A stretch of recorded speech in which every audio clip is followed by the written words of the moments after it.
Bismillahirrahmanirrahim. Assalamualaikum warahmatullahi wabarakatuh.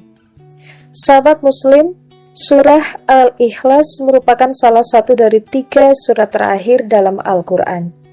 Memiliki makna yang sangat dalam, surat ini menjadi wirid atau amalan yang kerap ditunaikan setelah sholat oleh Rasulullah SAW hingga para ulama. Melalui surat pendek ini Allah Subhanahu wa Ta'ala menunjukkan kebesaran dan sifat-sifatnya, sehingga manusia diperintahkan untuk mengamalkannya.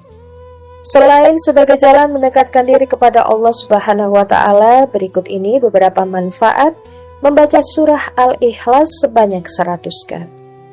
Yang pertama, mudah didekatkan dengan hajat dan rezeki. Ridha Allah Subhanahu wa Ta'ala merupakan sumber ketenangan dan kedamaian hidup sejati. Begitu pula saat sedang mengupayakan hajat atau keinginan, ridha Allah bermain penting dalam penentuannya akan menjadi rezeki atau tidak. Umat muslim dapat mengupayakan ridha Allah Subhanahu wa Ta'ala dengan membaca surah Al-Ikhlas sebanyak 100 kali secara rutin. Sebagaimana disebutkan pada ayatnya, bahwa Allah adalah Tuhan tempat bergantung untuk segala sesuatu, baik urusan dunia maupun akhirat. Dibarengi amalan-amalan lain serta kerja keras dengan rasa yang ikhlas, niscaya akan mudah didekatkan dengan hajat dan rezeki yang diridhoi Allah Subhanahu wa Ta'ala.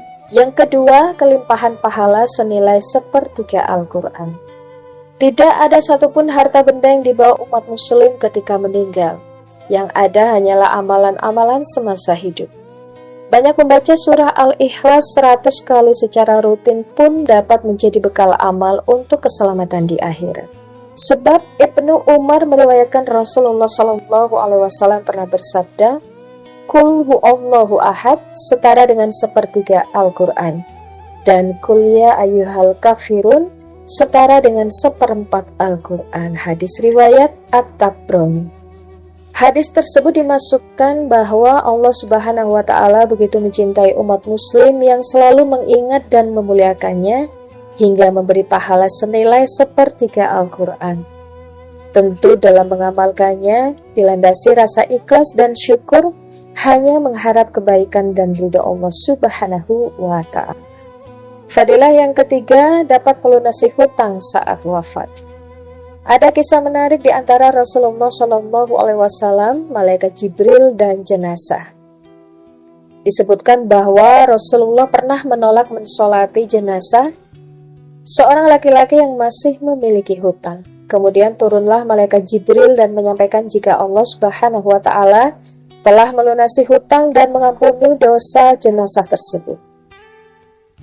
Saat Rasulullah SAW bertanya alasannya, malaikat Jibril menjelaskan, berkat membaca surah Al-Ikhlas setiap hari sebanyak 100 kali, karena di dalam surat itu terdapat penjelasan sifat-sifat Allah dan pujian kepadanya. Namun hal tersebut tidak lantas menjadi alasan manusia untuk bermalas-malasan. Justru sebaliknya, manfaatkanlah sebagai motivasi untuk mendapat ridho dan kebaikan dari Allah Subhanahu wa Ta'ala. Dan fadilah yang terakhir, sebagai pembuka pintu surga. Surga tentu menjadi tempat di akhirat yang dicita-citakan seluruh umat muslim. Untuk itu perlu usaha mendekatkan diri kepada Allah Subhanahu wa Ta'ala, salah satunya dengan rajin membaca surah Al-Ikhlas sebanyak 100 kali. Melalui surah Al-Ikhlas, Allah Subhanahu wa Ta'ala menyerukan kepada umat muslim agar hanya mengesahkan dan menyembah kepadanya. Diriwayatkan Imam Al-Bukhari, Rasulullah SAW menyampaikan, saat mengetahui sahabatnya yang menjadi imam salat tidak pernah meninggalkan surah Al-Ikhlas, beliau bersabda, "Kecintaanmu pada surat itu akan membantu memasukkanmu ke dalam surga." Membaca surah Al-Ikhlas 100 kali dalam sehari tidak akan terasa berat jika diniatkan sebagai beribadah dan meminta perlindungan kepada Allah Subhanahu wa Ta'ala. Yuk mari kita amalkan mulai dari sekarang.